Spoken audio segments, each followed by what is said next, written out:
नमस्कार, स्वागत है आपका इंडिया न्यूज के डिजिटल प्लेटफॉर्म पर और मैं हूं आपके साथ गुलिस्तान।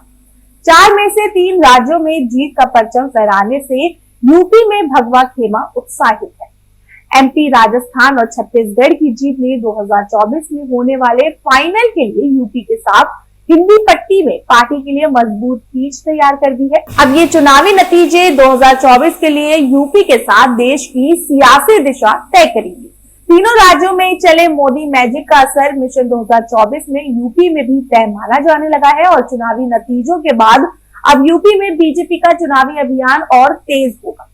सरकार से लेकर संगठन तक जल्द इसका असर भी दिखेगा। दरअसल 5 राज्यों के विधानसभा चुनाव को लोकसभा चुनाव के सेमीफाइनल के तौर पर देखा जा रहा है। यूं तो एमपी, राजस्थान, छत्तीसगढ़ में चुनाव सीधे बीजेपी और कांग्रेस के बीच था, मगर एनडीए और इंडिया गठबंधन में दोनों दलों की स्थिति के बाद चुनाव नतीजे बेहद महत्वपूर्ण थे। एनडीए की अगुवाई कर रही बीजेपी के लिए ये चुनाव उत्तर प्रदेश के साथ दूसरे राज्यों के सहयोगियों को एक सूत्र में बांधे रखने के लिए खास थे। फिलवक्त यूपी में अपना दल और निषाद पार्टी और सुभाषपा एनडीए का हिस्सा है। एमपी, राजस्थान और छत्तीसगढ़ की जीत ने सहयोगियों को भी समझा दिया है कि देश में पीएम मोदी के साथ यूपी के योगी का मैजिक भी बरकरार है। यूपी में बीजेपी चुनावी तैयारियों में अब पूरी शिद्दत से जुटी है और सुभाषपा प्रमुख ओम प्रकाश राजभर और प्रमुख पूर्व मंत्री दारा सिंह चौहान के योगी मंत्रिमंडल में शामिल होने की तमन्ना भी जल्द पूरी हो सकती है।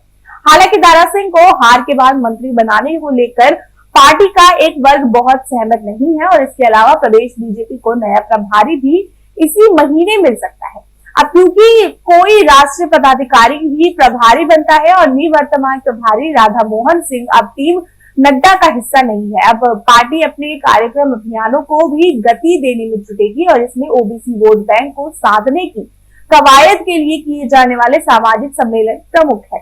उसके अलावा प्रबुद्ध वर्ग को जोड़ने की मुहिम भी तेज होगी और इस चुनावी नतीजे के बाद यूपी के मुख्यमंत्री योगी आदित्यनाथ का कद और बढ़ेगा।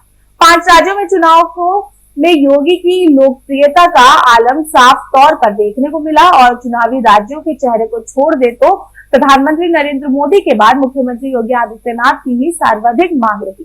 राजस्थान में स्थिति ये थी कि प्रत्याशियों ने 170 स्थानों पर सीएम योगी की सभाएं मांगी गई थी और हालांकि इतनी सभाएं कर पाना मुमकिन नहीं था। ठीक इसी तरह मध्य प्रदेश, छत्तीसगढ़ और तेलंगाना भी योगी की डिमांड तमाम प्रत्याशियों ने की थी। सीएम ने इन राज्यों में दर्जनों रैलियां की जिनमें भारी भीड़ उमड़ी और योगी के साथ उनके बुलडोजर की भी गूंज रही।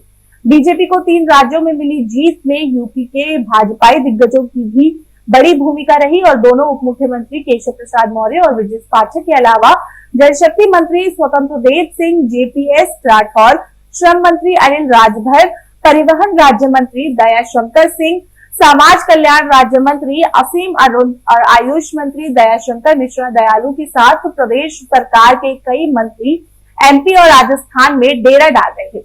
अब राजस्थान में पार्टी संगठन की चुनावी रणनीति के मोर्चे पर प्रदेश महामंत्री गोविंद नारायण शुक्ला के साथ संगठन के कई दूसरे चेहरों ने जिम्मेदारी संभाली है। प्रदेश प्रवक्ता राकेश त्रिपाठी एमपी तो मनीष शुक्ला छत्तीसगढ़ में रहे। तो फिलहाल के लिए अभी के लिए इस अपडेट में इतना ही और भी अपडेट से जुड़े रहे इंडिया न्यूज के डिजिटल प्लेटफॉर्म के साथ। मुझे दीजिए इजाजत।